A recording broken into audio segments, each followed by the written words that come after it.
Comment avoir une philosophie d'innovation dans une PME? Cette semaine, on parle avec Olivier Bergeron, fondateur chez Click Mortar et chargé de cours au HEC Montréal. On parle avec lui d'innovation, de comment ils ont réussi à créer une philosophie d'innovation dans leur PME malgré le contexte parfois précaire de ce type d'entreprise. Bonne écoute! Écoute, ça tourne, mon Oli. Comment ça va? All right, écoute, ça va bien, toi, Charles? Ça va très bien. Écoute, ça fait plaisir de t'avoir aujourd'hui sur le podcast parce que moi, j'adore votre histoire, j'adore comment vous avez bâti votre business, puis comment vous continuez à innover dans un marché qui ne le fait pas tout le temps. Ça te tenterait-tu de commencer par nous expliquer un peu les premiers pas de Click, puis comment ça a commencé tout ça? Yes, c'est parfait. Je te fais le storytelling de A à Z. C'est quand même très lié à mon histoire personnelle. Fait qu'on va sauter dans la vie de Olive, là 5-6 ans. Puis juste répéter aussi ce qu'on s'est dit off the record au début. Je suis habillé en Steve Jobs. Donc, je vais amener un bon lot d'innovation disruptive dans la discussion pour qu'on puisse fracasser les downloads de podcast. Ça, juste avant, tu présentais l'iPhone 12. Exact. Is it a phone? Is it a tablet?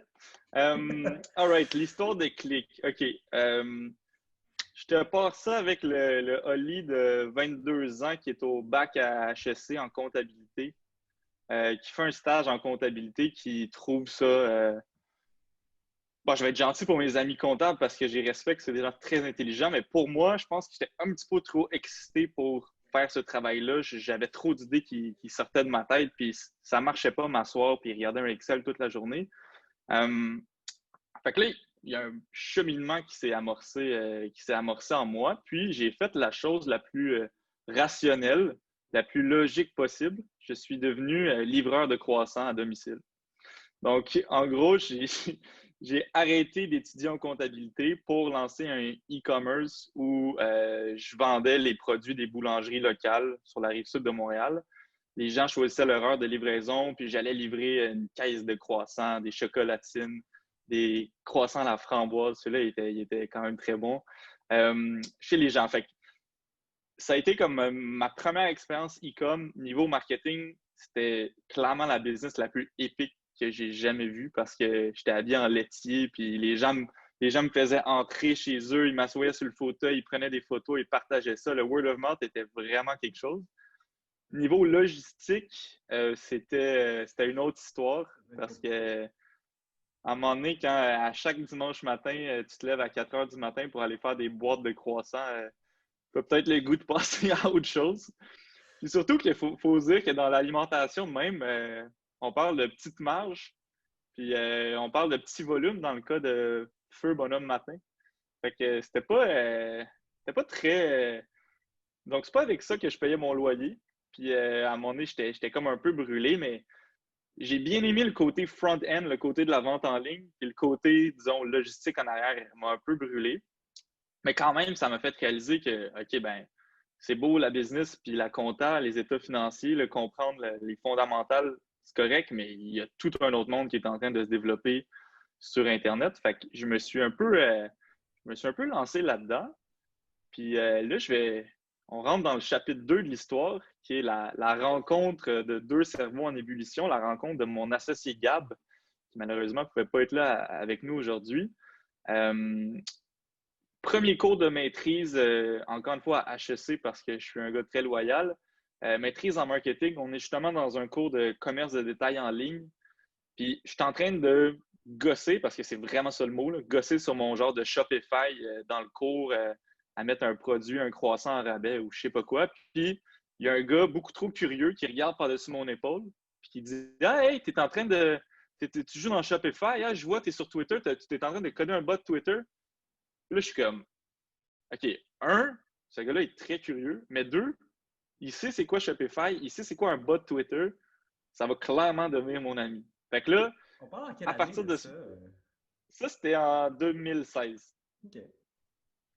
Ouais, c'était l'année. En 2016, c'était déjà beaucoup trop tard pour avoir des bots Twitter qui marchaient bien en passant. C'était vraiment un coup d'épée dans l'eau, mais bon, écoute. On l'a retesté. Puis, puis c'est ça, finalement, je rencontre Gab, on commence à jaser. Lui, il était déjà consultant en design, fait qu'il avait sa petite business, il faisait déjà une couple de publicité Facebook pour des clients. Puis on s'est dit, hey, regarde, les deux, on aime ça l'entrepreneuriat, on va offrir nos services en publicité numérique là, à coût de 10 heures semaine, puis ça va nous faire un petit bonus à la fin du mois. Tu sais, honnêtement, comme pas trop d'ambition, un peu à la mode, en mode on essaye quelque chose. Puis 3 mois plus tard, on était 5 à travailler à temps plein dans son condo. Fait que, dans le fond, ce qu'on a découvert, c'est qu'on était comme dans le désert avec une bouteille d'eau. Puis ça, c'est peut-être un des premiers learnings intéressants, c'est que, ben, d'abord, ce qui est cool en marketing numérique, c'est que le fait que tu sois jeune, c'est genre un avantage compétitif. Puis je pense que, Charles, tu dois le voir même en data science, comme le fait d'être quand même assez jeune de se partir là-dedans, tu as genre une aura de genre jeune Zuckerberg. Là, tu es habillé avec ton hoodie. Moi, j'ai le col roulé, tu vois, on complète les deux icônes, mais tu sais, les gens veulent faire affaire avec des jeunes quand on parle de techno. Moi, je sortais d'un monde qui était un monde comptable où il faut que tu ailles 45 ans pour réussir dans le domaine. Puis c'était comme c'était nouveau, fait que ça m'excitait. Puis le fait aussi qu'il y a des plateformes publicitaires, ben veut pas, tu sais, il y en a qui s'ouvrent à chaque année. On pense à TikTok cette année qui devient un nouveau terrain de jeu. Ben nous, en 2015-2016, Facebook Ads, c'était pas, je peux te garantir que des grosses agences n'étaient pas si expertes que ça en Facebook Ads. Fait on a comme pris un peu la balle au bon, puis on s'est dit, OK, ben regarde, nous, on va commencer par ça. On est très bon là-dedans. On en a fait dans nos projets perso. On a dépensé de notre propre argent sur cette plateforme-là. Puis, by the way, ça, c'est clairement la meilleure façon d'apprendre le marketing numérique, c'est en investissant tes propres dollars parce que tu suis pas au vrai ce qui se passe. Puis, tu sais, finalement, on a réalisé qu'il y a bien des agences qui l'écrivaient sur leur site, mais c'était fait boboche. Puis nous, on le faisait bien. Puis finalement, il y a eu du word of mouth. Puis là, on a comme offert une gamme de services un peu plus large, mais ça a vraiment parti de même. Là.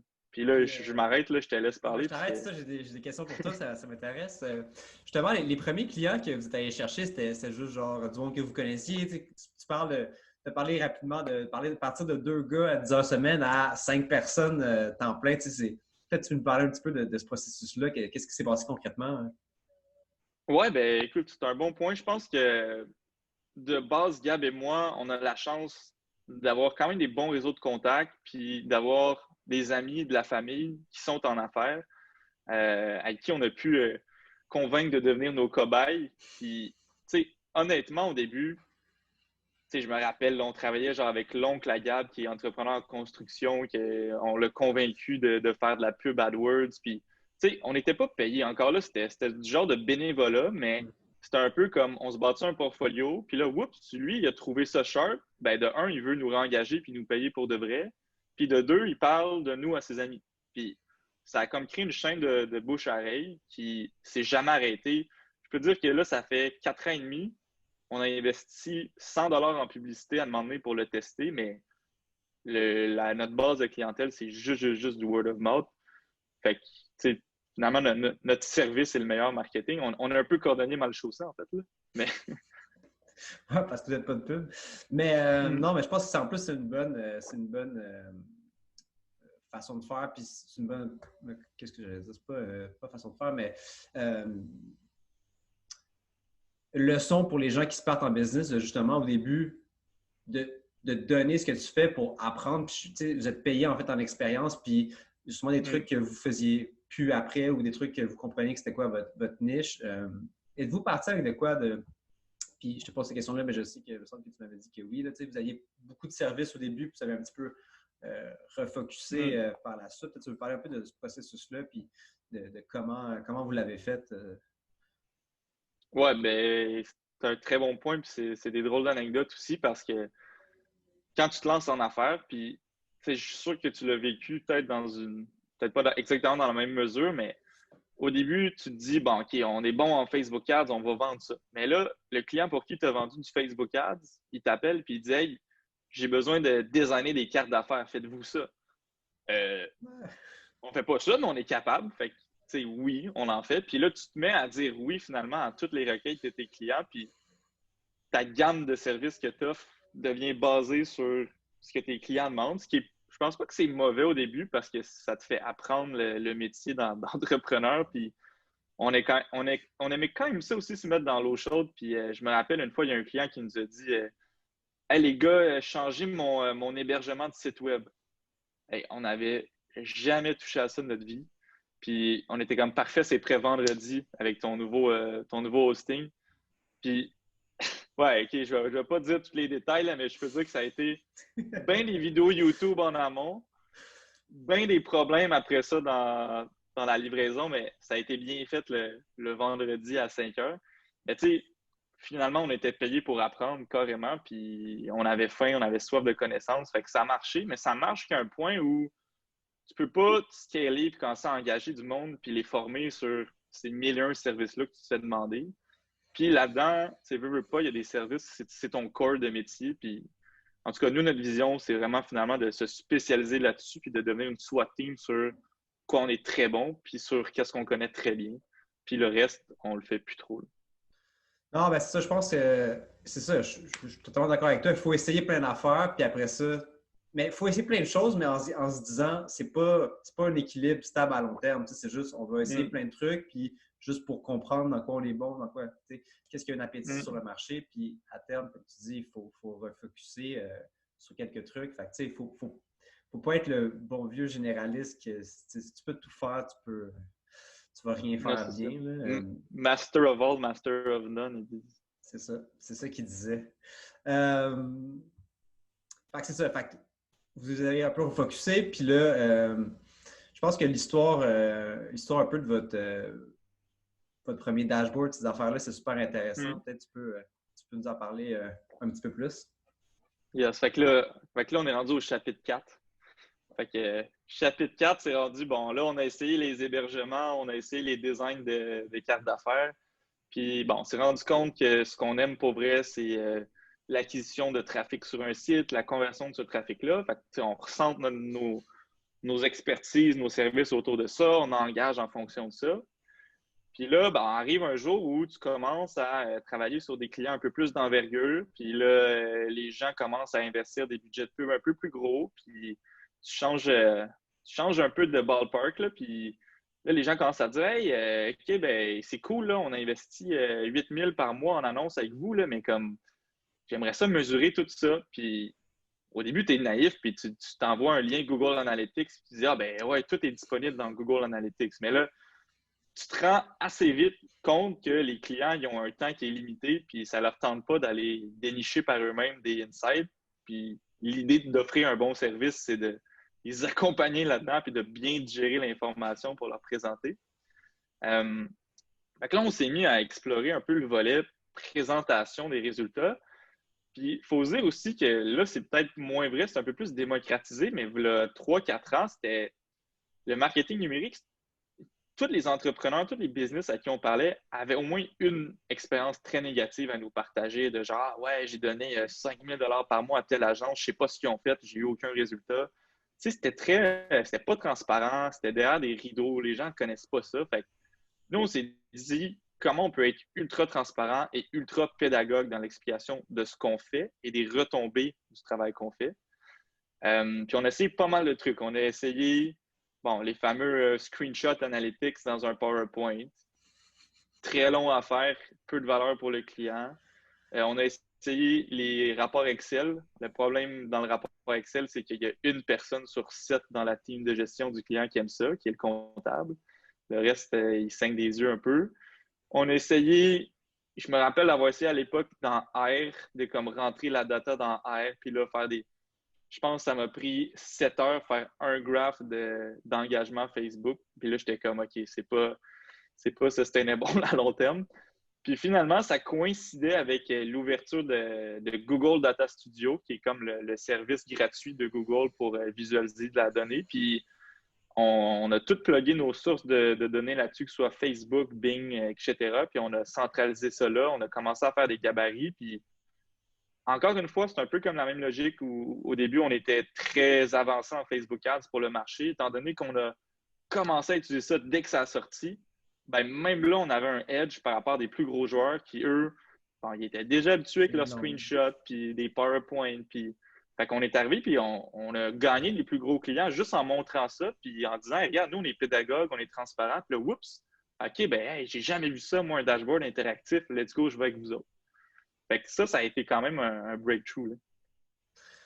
Non, c'est clair que quand tu es le first mover, c'est là que tu es capable d'aller chercher des nouveaux clients, des nouveaux marchés grâce à ça. Surtout quand tu es un petit joueur, tu es capable de bouger plus rapidement. C'est clair que les gros, ils ne vont pas du jour au lendemain changer leur processus. Puis tu sais, c'est super intéressant ce que tu me parles parce que on n'en avait jamais discuté de comment vous avez essayé plein de trucs puis vous êtes arrivé au point avec Google Data Studio.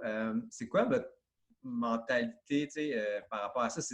Vous ciblez vos problèmes puis vous essayez de trouver des solutions ou c'est juste, c'est ongoing ou… Ben écoute, là, okay, la question est large, mais mettons, je prends l'exemple des dashboards.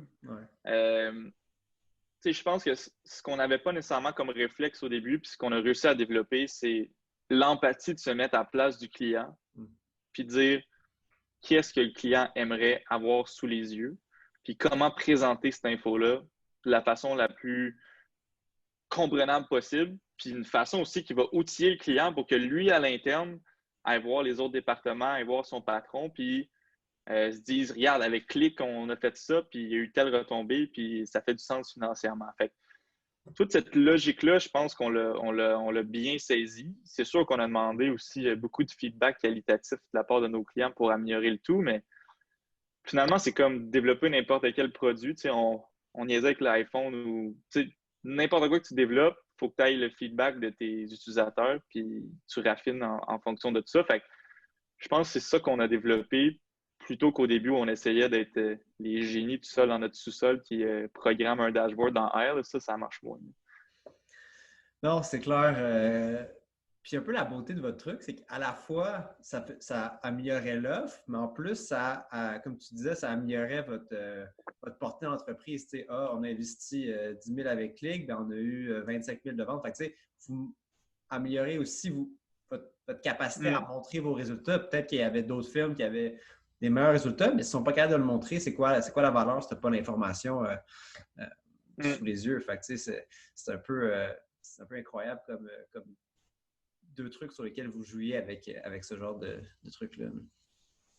Ouais, finalement, ça devient un bon outil de rétention des clients, parce qu'il y a toute cette notion-là qui voit la valeur, puis qu'on suit l'amélioration dans le temps.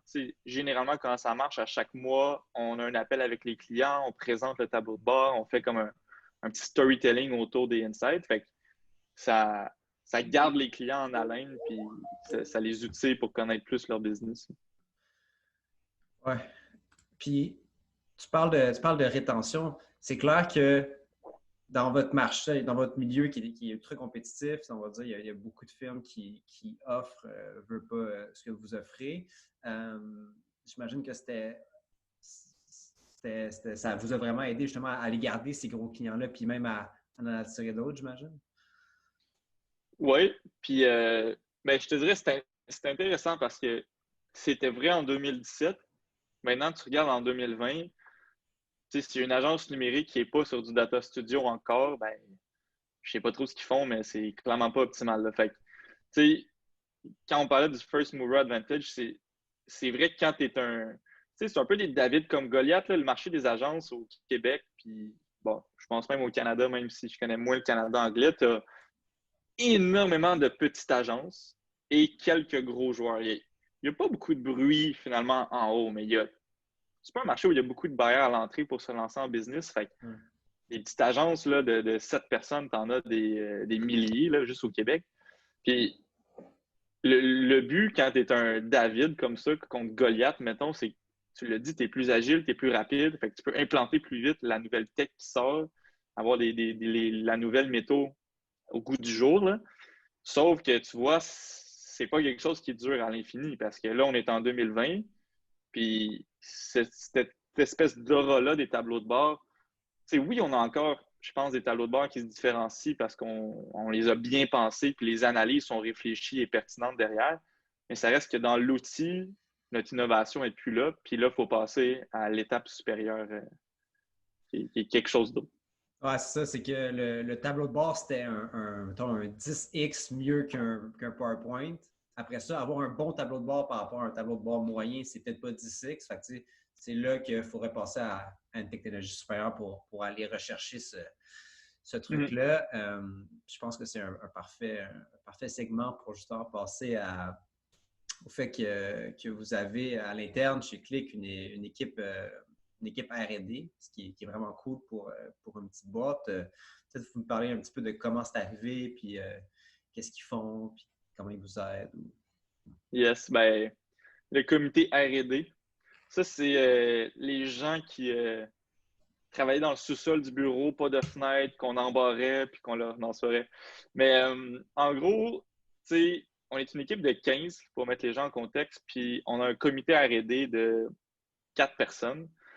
Puis c'est vraiment sous une base volontaire. C'est les gens qui sont rentrés, puis eux, ils ont dit OK, moi, je suis genre passionné de l'achat de mots-clés, puis j'aimerais automatiser des trucs, j'aimerais qu'on teste des nouvelles métaux, puis j'aimerais en parler avec d'autres. Finalement, on avait comme plein de feedback individuels de gens chez nous qui avaient cette tangente-là. C'est sûr que, bon, Gab et moi, qui sommes les fondateurs, on avait aussi un gros enclin envers l'espèce d'amélioration continue parce que ça va vite dans notre domaine. Fait qu'on n'a comme pas le choix. Puis on a décidé de structurer ça autour d'un comité qui se rencontre 1 heure et demie par semaine, qui ont des deadlines sur des projets, puis qui finalement outillent tout le reste de l'agence en sortant les nouvelles métaux, en proposant des nouvelles plateformes publicitaires, puis comment on le fait. Donc, c'est vraiment eux qui vont, disons, faire avancer nos procédés. Là. Fait que c'est cool d'avoir ça à l'interne.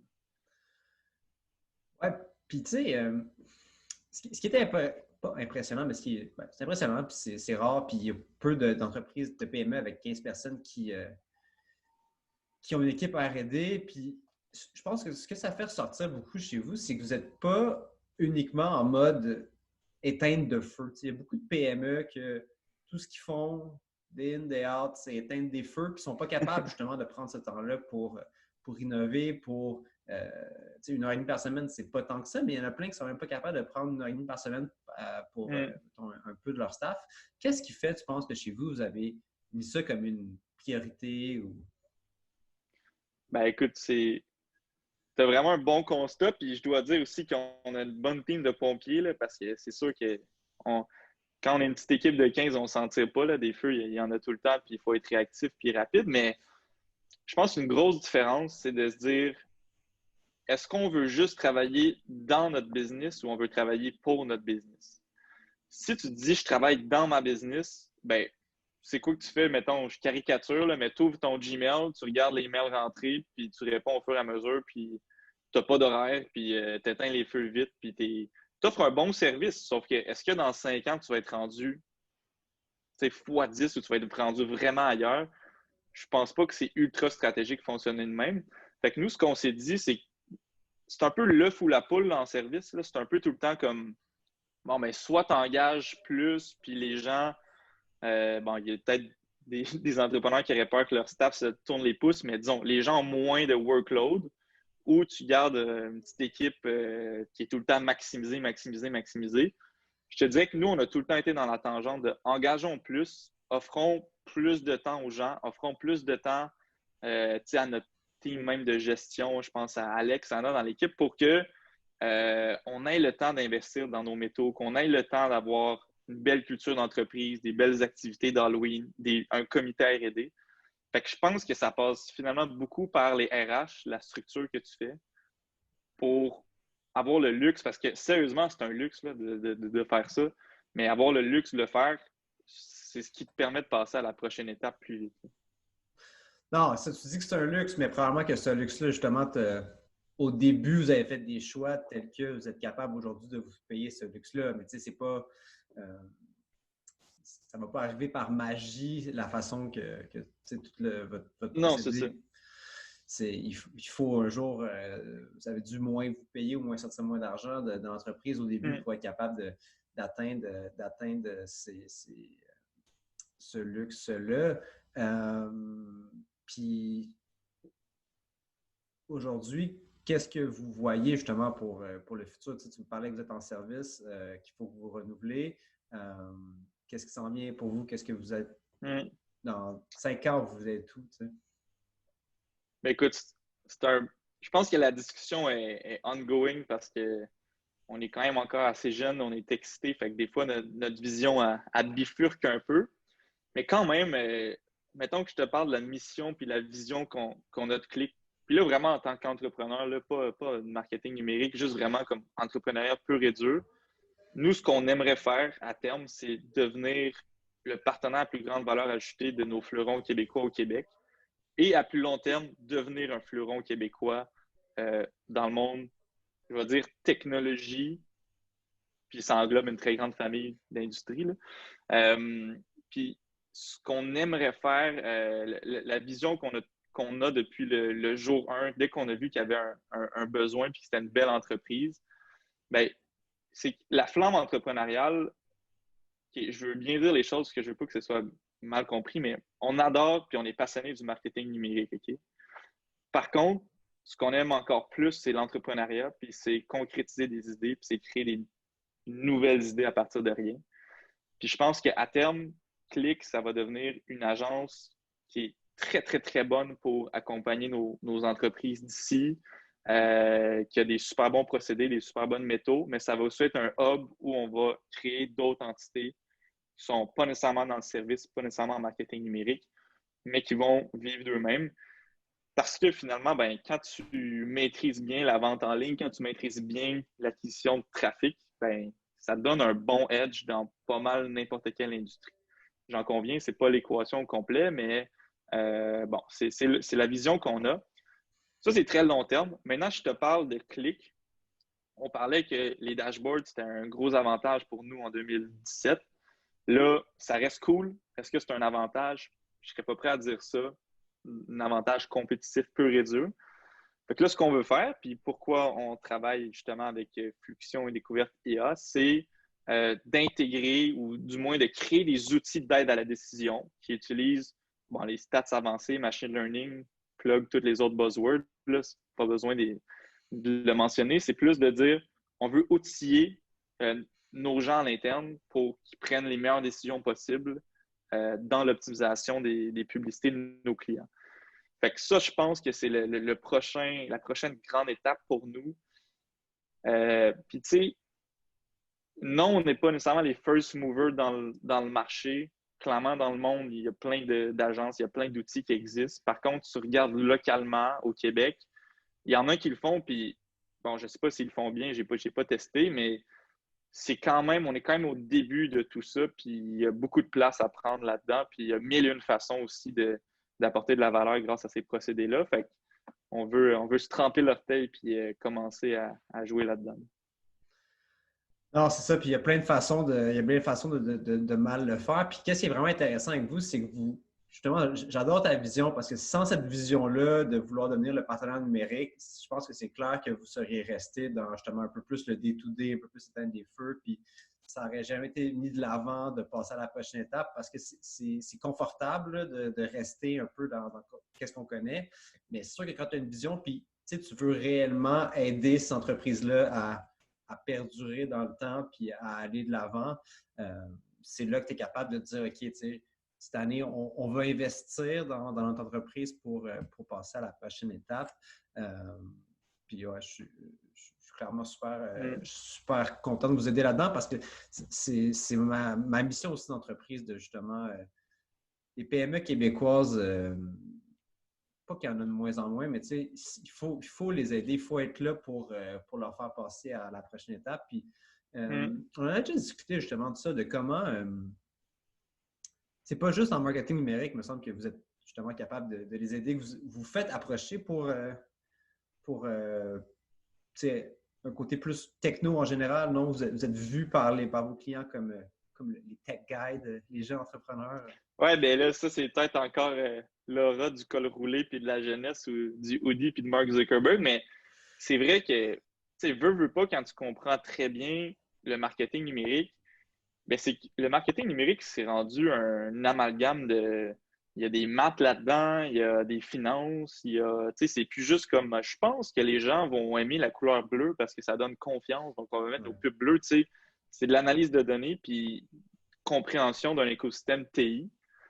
Fait que c'est sûr que quand tu commences à amener ça sur la table puis que les gens voient que tu as une certaine compréhension, bien, surtout au Québec, je pense que on a plein de belles entreprises. Par contre, c'est sûr qu'on a un retard par rapport à ce qui se fait aux États-Unis puis ce qui se fait ailleurs. Fait que, les business ont soif de dynamisme à ce niveau-là. Puis ils vont vouloir t'écouter, puis ils vont vouloir avoir tes conseils. Donc, je ne peux pas dire qu'on est des consultants TI, sauf que notre voix est quand même assez écoutée à ce niveau-là. Puis tout devient interrelié finalement. Ouais, surtout que justement, vous n'êtes pas là pour vendre des produits TI. Fait que d'être la personne qui l'utilise, au final, vous pouvez être un super bon conseiller parce que vous comprenez votre client, vous comprenez qu'est-ce qu'il a besoin, puis vous n'allez pas essayer d'y vendre quelque chose parce que vous avez envie d'y vendre. Vous voulez juste l'accompagner là-dedans pour y fournir les meilleurs outils. C'est une belle position que vous avez. C'est ça. Écoute, moi, ça fait un peu le tour de ce que j'avais envie de parler avec toi. Je ne sais pas si des gens sont intéressés à vos services, comment on peut vous contacter, c'est quoi le meilleur endroit pour entrer en contact avec toi, Ali? Écoute, s'il y a des gens qui se sont rendus à cette, je sais pas, on est à quoi, 35 minutes, je suis quand même très à l'aise de vous laisser mon numéro de téléphone personnel. Vous pouvez m'appeler ou me texter au 514-975-9993. Mais sinon, cliquemortar.com. OK, on n'a pas un bon nom de prononciation. Il est plus beau quand il est écrit avec un épirluette. Click and mortar, un jeu de mots pour les entreprises qui sont brick and mortar, qui doivent devenir click and mortar plus que jamais. À ne pas confondre avec Click et Motor, donc on n'est pas affilié aux Hells Angels, même si 50% du temps on se fait comparer à ça, c'est l'enfer. Mais écoute, cliquemortar.com, ça devrait bien sortir sur Google. Notre SEO n'est pas si mal. Fait que, that's it. Puis écoute, sinon, merci Charles pour la discussion. Puis merci. Je recommande vos services à tout le monde qui écoute cette 36e minute parce que c'est. Tu sais, comme tu disais, tu partages aussi la même vision. Ce que je trouve cool, c'est qu'on est très centré comme qu'on veut aider les PME québécoises. Bien, finalement, je ressens la même essence chez toi, mais d'un côté encore plus BI, analyse de données, data science. Fait que ça comble un autre besoin, mais je pense qu'on a la même vision à la base. Fait que c'est super intéressant. Puis on a besoin de gens comme toi pour épauler les PME. Fait que c'est cool. Merci, ouais, c'est ça. Non, super discussion, c'était super intéressant. Puis écoute, je pense qu'il y a juste ma mère qui va se rendre jusqu'à la 37 minutes. Fait que peut-être qu'elle va Non, texter il va avoir la mienne aussi. Puis peut-être même ma marraine. Fait que on expose les views. Parfait, Ali, puis merci beaucoup pour être venu faire cette petite vidéo-là. Puis on se reparle bientôt. Puis merci à tous. Yes, take care, bye bye. C'est ce qui conclut l'épisode d'aujourd'hui. Si le sujet vous a intéressé, abonnez-vous à notre chaîne YouTube et à bientôt!